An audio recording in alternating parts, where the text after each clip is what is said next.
Peace. Welcome back to Coco Cares with Jira.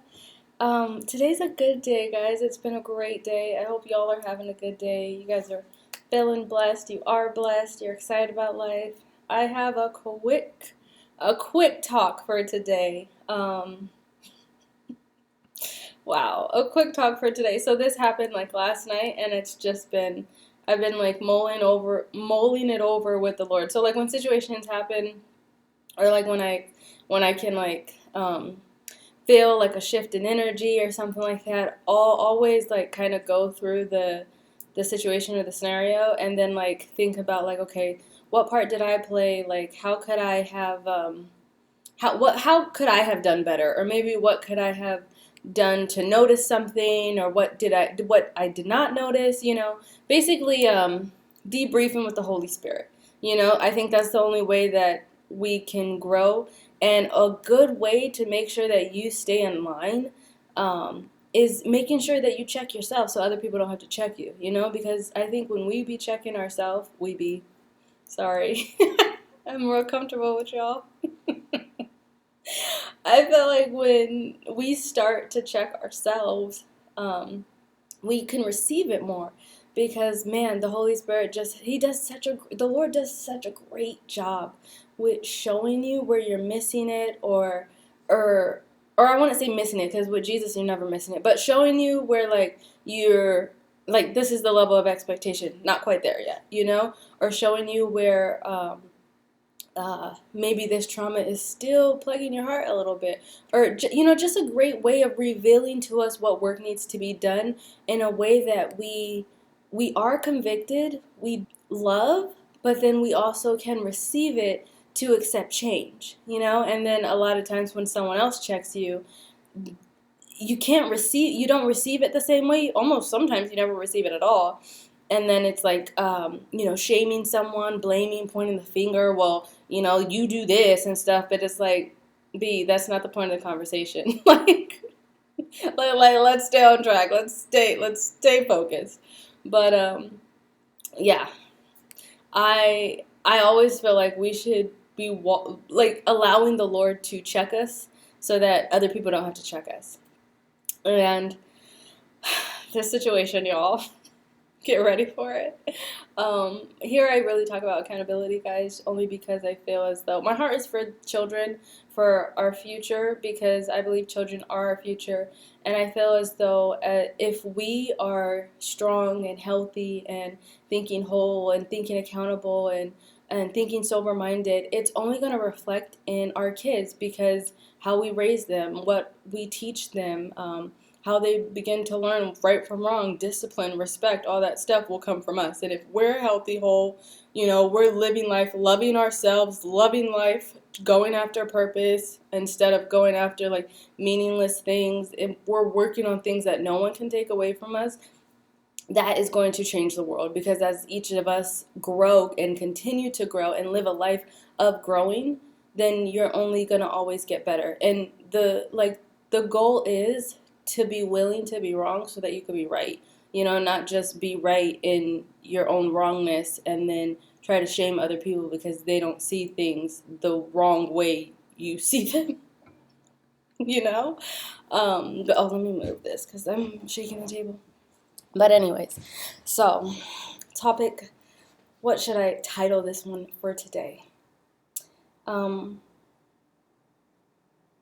Be aware of your heart. And another thing, I feel like when you're in your purpose, you're probably, because I think I've probably done a message on this. I also think, just Lil Revy came to mind, guys. You're possibly going to be saying the same thing over again, but just like in different ways. That just came to mind, just a Lil Revy, because I'm thinking about like people who have a call, and people who are, and I'm thinking about like some some preachers in the ministry and stuff like that.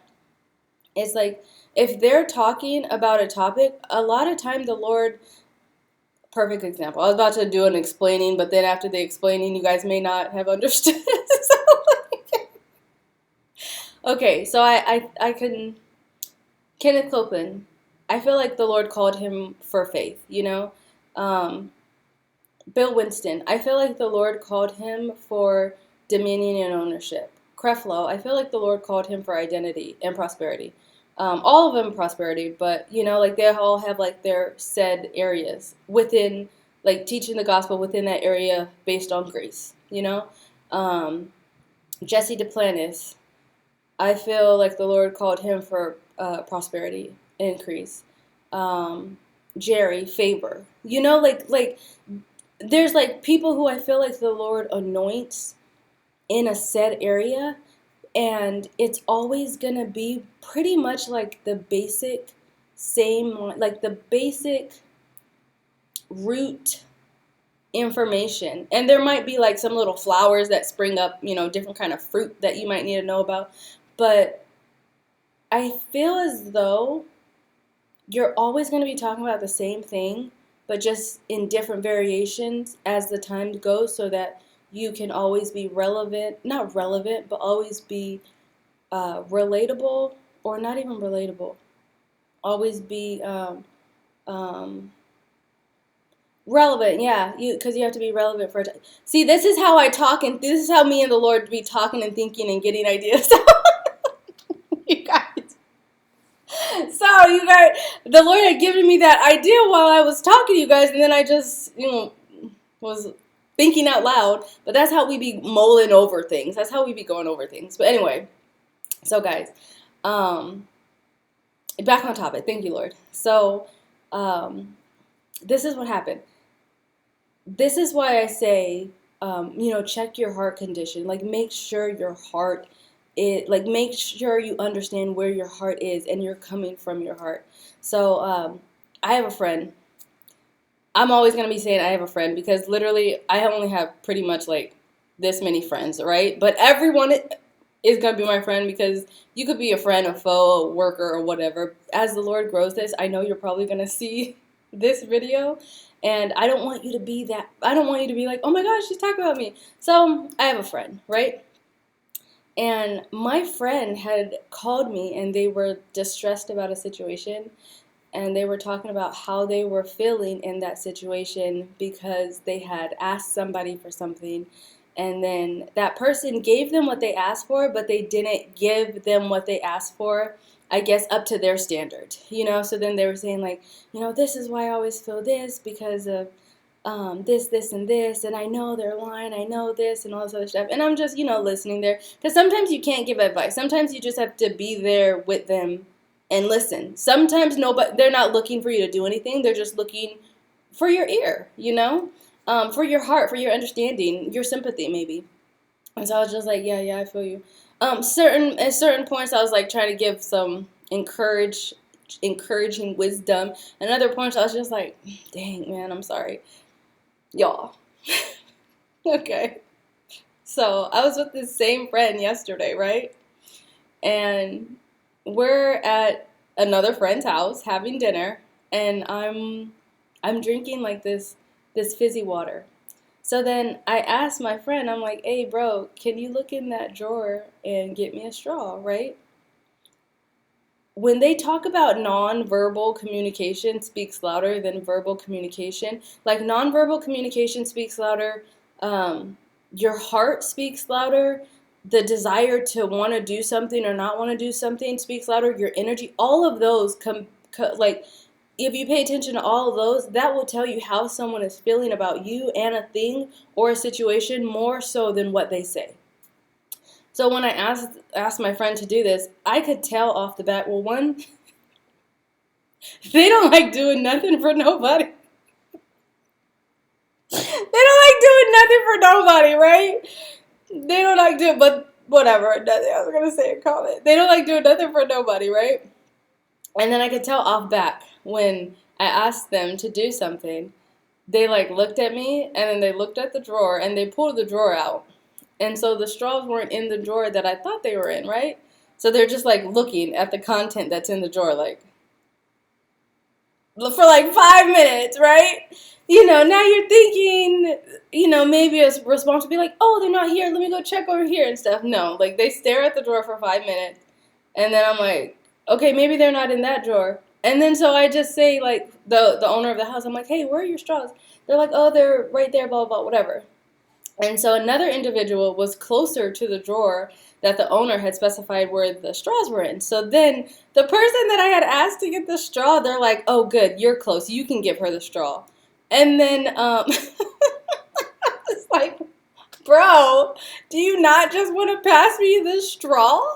And then the other person who got the straw was like, just give it to her. Like, what's wrong with you?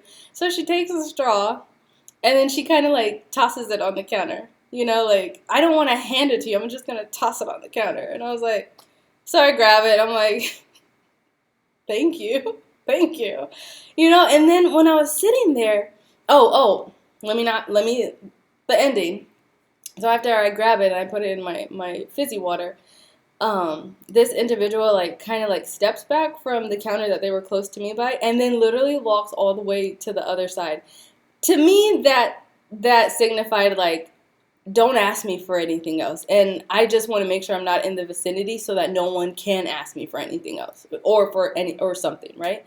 And then so I was sitting there, still drinking my fizzy water, and I was like looking at my phone, but now I'm thinking about what just happened. Like, was it really that serious? I'm thinking I'm mulling this over. I'm like, dang, Lord, just kind of reflecting on like what I believed, that nonverbal communication communicated, and the intent of it. And I'm just thinking about that, and I was just like, okay, whatever. I know from that, although they didn't say anything, they weren't like loud with their words, like, you get it or this, or I don't want to do that. I know just from the nonverbal, I'm never going to ask you anything ever again. Like, if I need, like, I could need a roof over my head, and I won't ask you.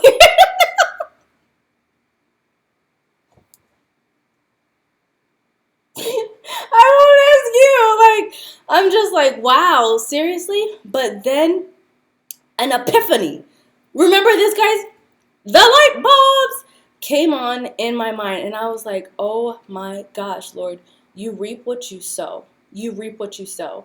Because the heart condition of this individual is, I don't really want to do anything for you. I don't really want to get the straw for you. Like, what their nonverbal communication communicated was like, why can't you get the straw yourself? I don't want to get the straw for you. I'm not your maid. I'm not your slave. Like, you have the working hands. You can get up and get the straw yourself. Like, that's the nonverbal communication I got from just the energy, just the attitude, like the manner and the condition in the way that they acted when I asked them to do something for me, was like, I don't want to even do this for you. Like, that was the communication. I was like, and that's what you're saying. Your nonverbal communication is coming out from your heart, is coming out from your soul, your mind, your will, your emotions. I was like, and you don't even recognize it. That's what you're giving out to people when they ask you for something. However, when you go to somebody and you ask them for something and the person, doesn't do it, or they do it but they don't do it to your standards, they're probably completing your ask or like, they're probably delivering that with the same attitude. But not because it's like they don't want to do it for you, but because like that's the same energy, that's the same attitude that you put out there. So now when you are receiving, you're basically receiving the same attitude, the same energy. Like, they don't really want to help you. Like, they don't really want to come to your rescue, your aid. They don't really want to, like, they're not like jumping up and like, oh yeah, I got this for you. They're like, yeah, here you go, like, whatever. And you're getting offended by how they're treating you, thinking that you should deserve higher or more or whatever. However, when the tables are turned and you're not thinking about yourself, it's actually, like, you should be thinking of someone else so that you could be giving. Your attitude is the same your attitude is the same. How do I say that? Your attitude is the same. Your attitude, the attitude that you put out is the same attitude that you're saying you're receiving, that you get offended from. Does that make sense? Does that make sense? So a lot of times I'm talking and then like I'm thinking at the same time, or like I'm hearing the Lord talk and stuff like that. But um, yeah. But does that make sense, you guys? And I was just like, literally like an epiphany. I was like, oh my gosh, Lord. And I was like, wow, it's so vital for us to, even just in life, in everyday how we're moving, it's so vital to understand our heart condition, to understand where we're sitting, and to be real I think that's where like being genuine and honest with yourself comes from. Like, that's where you begin to learn like how to say no. When you start understanding like, yo, you do reap what you sow. What you put out there, you will get back. So let's just say you're hanging out with a friend, but you're hanging out with a friend for sympathy reasons. You know, like you really don't want to hang out with this friend, but you feel sorry for them, or you think no one else wants to hang out with them, so let me do my good deed and, go to lunch with them. If that's the energy that you're putting out there, like you really don't want to be around these people, you really don't want to hang out with them, and you really feel like you're wasting your time, then when you're eager to hang out with somebody, you cannot be upset if they're actually feeling like, dang, this is a burden. I really don't want to hang out with her. I really don't want to be around her. Like, honestly, I feel like this is going to be a waste of time. Like, I could be watching Seinfeld. Oh my gosh, imagine if someone felt like watching Seinfeld was better than hanging out with you. Right? Like, my gosh, and Seinfeld's funny. So, like, wow. But you can't even be mad about that. You can't even be upset about that. Oh, like, this is perfect, right? I remember listening to this one time. Where did I hear this, Lord? Did I hear this, Lord, or did you give this to me, Jesus? He'll tell me later. But I remember, I think I heard it. Guys. But this individual was talking about how, like, like when you're dating somebody and you really like this person, like say you could be like having sex with them, like knocking boots, just getting it in, right? And obviously you're a believer. So if you're a believer, like take this under the believer content, because everybody's knocking boots right now. So you're a believer, and your goal, your desire, what you told the Lord was that you were going to wait till marriage, or you're still a virgin, whatever, Anyway, the waiting till marriage part doesn't happen. You lose your virginity, right? And everything is just crystal clear, copacetic, no regards to God. No, we're just like, we're having fun. We only really think about him on Wednesdays, Sundays, and in the morning when we say good morning, right? But at night, Jesus is, you gotta go, right? And so that will be happening along in your dating. And then when you get married, let's just say a person is unfaithful, and then you have to experience that infidelity and stuff like that. The instant that happens, you'll go irate and like, how dare you? You ruined our marriage. You lied. You broke our covenant, all this other stuff. And they were saying, like, we do that to God if we're Christians and we're believers. And like, there's a difference between being a Christian and living a Christian lifestyle. Two different things. All right. So if you're actually saying you're a believer and you're desiring to live that lifestyle, live holy, and then you're out there fornicating, or is it fornicating, or is it whatever? You're having sex.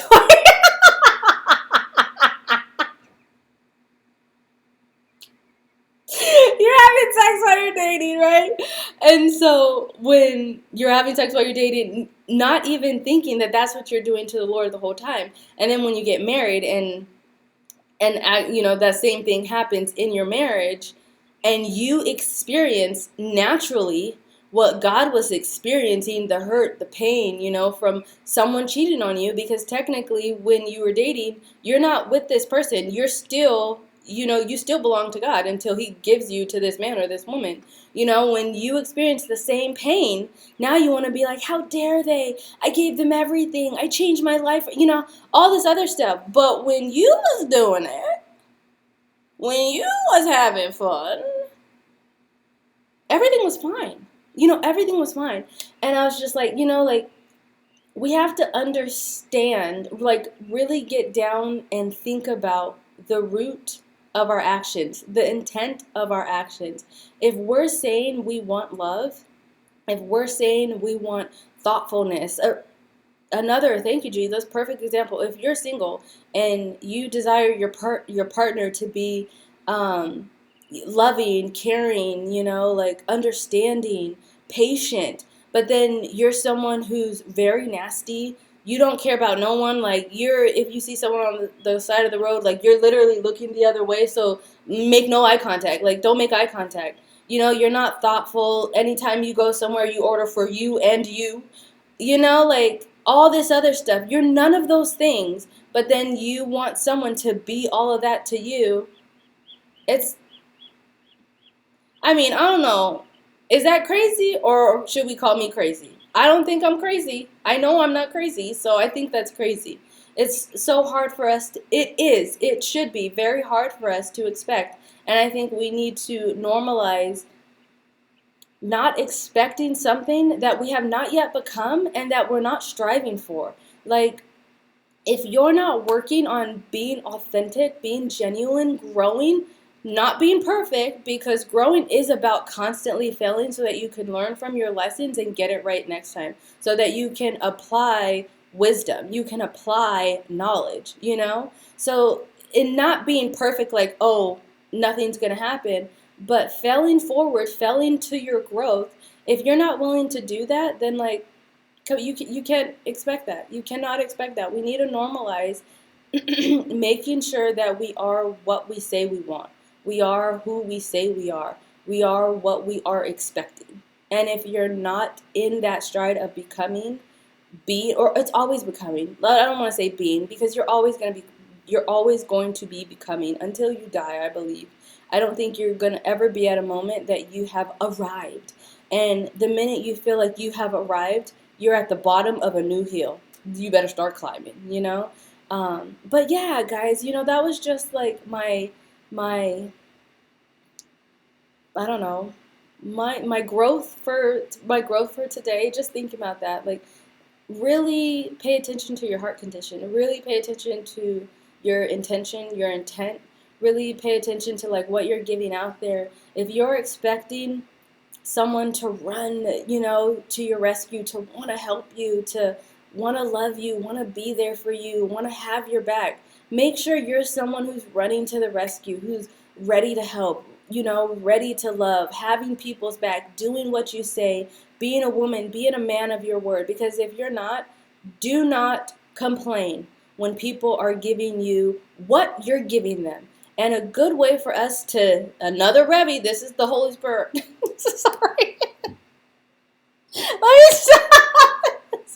Okay, another thing, guys, I'll get back on track. But another thing, like, I was listening to Jerry Savelle, and he was like, anytime you realize it's the Lord and not you, say, this is the favor of God.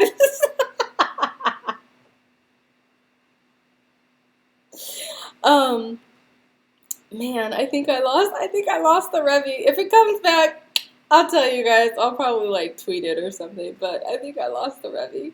I love you guys. Have a great one.